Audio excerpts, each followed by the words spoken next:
ఇందిర మహిళా శక్తి అంటే ఏంటిది? ఆడవాళ్ళు లేకుండా సమాజం లేదు, ఆడవాళ్ళు లేకుండా సృష్టి లేదు. మరి అలాంటి సృష్టిలో సృష్టి అంటే సమాజాన్ని సృష్టిస్తున్నటువంటి మహిళ నే ఈ దేశంలో, ఈ సమాజంలో, ఈ భూమి మీద అత్యంత శక్తివంతురాలు.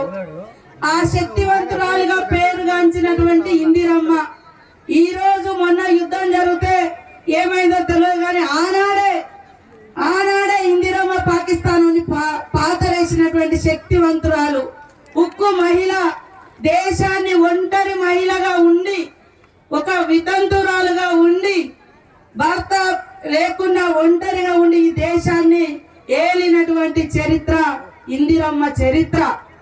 వితంతు మహిళగా ఉండి అంటే ఆమె అనేక కష్టాలు, విమర్శలు, ఇబ్బందులు, అనేక కష్టాలు ఎదుర్కొన్నా కూడా ఉక్కు మహిళగా పేరుగాంచింది. ఆమె పేదల కోసం ఇందిరమ్మ ఇల్లులు, అసైన్డ్ భూములు, మహిళా సంక్షేమం, ఇవాళ అంగన్వాడీ సెంటర్లు కూడా మహబూబ్నగర్ జిల్లాలో ఆమె మొట్టమొదట ఇందిరమ్మ ప్రారంభించడం జరిగింది. సో ప్రతి మహిళ ఒక శక్తివంతురాలైనటువంటి మహిళగా ఎదగాలి అనేది ఈ ప్రభుత్వం సీఎం రేవంత్ ఇచ్చే బదులు మా అక్కలు 4 సంఘ సభ్యులు ఉంటారు. దీని మీద 20,000 30,000 ఖర్చు పెట్టాల్సి వస్తుంది. టెంట్ అంతా కలిసి ఇంకెక్కువ.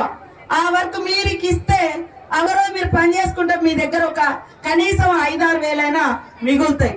అట్లా మీకు మిగలాలని ఇప్పుడు గోదాములు కూడా, మిల్లులు, గోదాములు, పెట్రోల్ బంకులు, సోలార్ లైట్లు, కుట్టు మిషన్లు, వర్కులు ఇవన్నీ కూడా ఇచ్చేది మీరందరూ సంతోషంగా ఎదగాలి అని.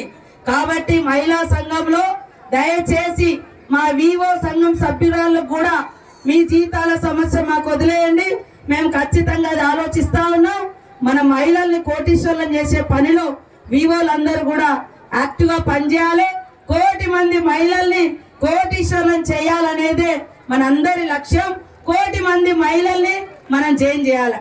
ఇవాళ వాళ్ళకు ఒక తోడు, ఒక నీడ, ఒంటరి మహిళ కన్నీళ్లు పెట్టుకుంటుంటే ఎవరు లేరు నాకు దిక్కు అనే బాధ ఉండొద్దంటే ఇగో ఇట్లా మహిళా సంఘంలో సభ్యురాలు ఉండాలి. ఆమె కష్టం వస్తే మనకు మహిళా సంఘం ఉంది, నా బాధ అయినా నా కష్టమైనా నేను ఈ అక్కలతో చెప్పుకుంటా అనే ధైర్యాన్ని ఇచ్చేది.